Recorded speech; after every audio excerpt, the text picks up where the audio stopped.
2016 comes to an end and I have to pick my top 5 games of the year. I played a lot of games this year, so it took me a while to come up with this list, and I think I picked the right ones, at least the ones that I had the most fun with. Also, I wanted to pick number 1, the Blood and Wine expansion from The Witcher, but Tina said no expansions are allowed in the countdown, so I have to take it up.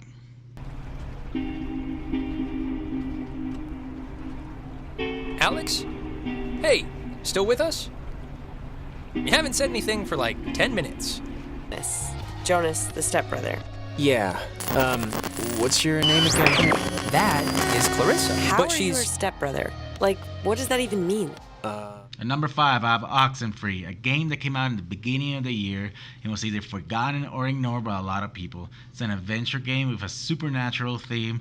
It's a pretty cool concept, pretty cool idea behind it. The colors, the way the game looks, it's different, and the dialogue between characters is really fun, and it comes with a lot of ways that you can replay this game. So I thought it was a really cool game overall. Have we... Oh, blessed be the stars. Just look at what a fine young man you've grown into. I am Maria, a retainer in service to House Fleuret. I doubt you'll remember me after these long years. I can't say I do. Holy shit, this game finally came out. It took them 10 fucking years, but the game is finally out. And here's my number 4, Final Fantasy 15. I'll be honest, it would have been lower in the list if it wasn't for Chapter 13, which is a pain in the ass, and it kind of just killed the pacing for the game. But besides that, this is a really, really good game with great combat, good story, great graphic. It just, overall, it's a really good, well-made game. I mean, I was hoping for, since it took them 10 fucking years for it, but my god, they've delivered a great game and washed the bad taste that Final Fantasy 13 left in my mouth. So thank you for this game. That's a great idea. Go ahead. Look, I just hiked for 2 days, so I don't really follow whatever it is you're doing right now. You take a stab at what's wrong with me. Fine, then can I... sleep forever? Sure, buddy. Okay, now go ahead.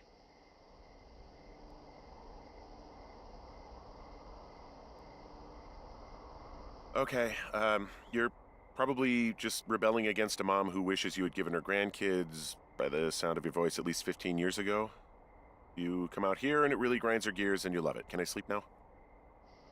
Well, she also says I fuck immature men, but in my defense, who wouldn't want a 28-year-old with ambition and energy and some fire in his belly in bed? Me, I'm going now. I love Firewatch. It was a great game, kind of a surprise hit, at least for me. I love adventure games, but this one had a really good voice acting. Both characters just felt real. The way they talked to each other, the way they communicated, just the way they interacted without actually being in person. You're not seeing this. It was fantastic. And then you add the beautiful backgrounds. It looks like you're playing a painting, and just everything just looked great. And it's a really beautiful story, and it really stayed with me. Like, after I finished it, it made me think about it a lot. And that doesn't happen often in video games.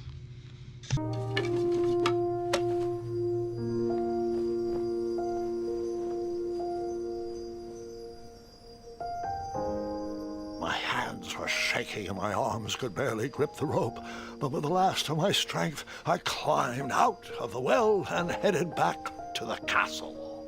Ever since the magic mirror returned, its reflections have warned the kingdom of danger, kept our family safe, and it has exposed many troublesome crumbs tangled in my beard. Yeah. King Edward... Yeah, I know. Another adventure game, but I really love this genre, and King's Quest is another excellent game in it. The first 2 episodes came out in 2015, the other 3 came out this year, and since the game got completed this year, I put it on my list. Look at it. It looks like you're playing on an animated movie. The voice acting does a great job to bring each character to life. The puzzles on it are amazing. They're hard. They actually have to think about it. I enjoyed each one of them, even though some pissed me off.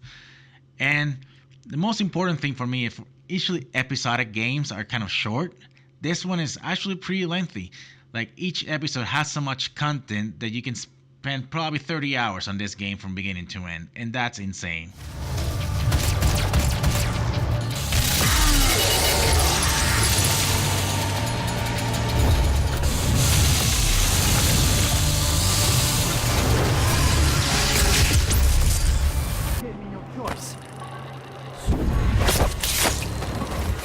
Ball of light from the time of the lamp flag.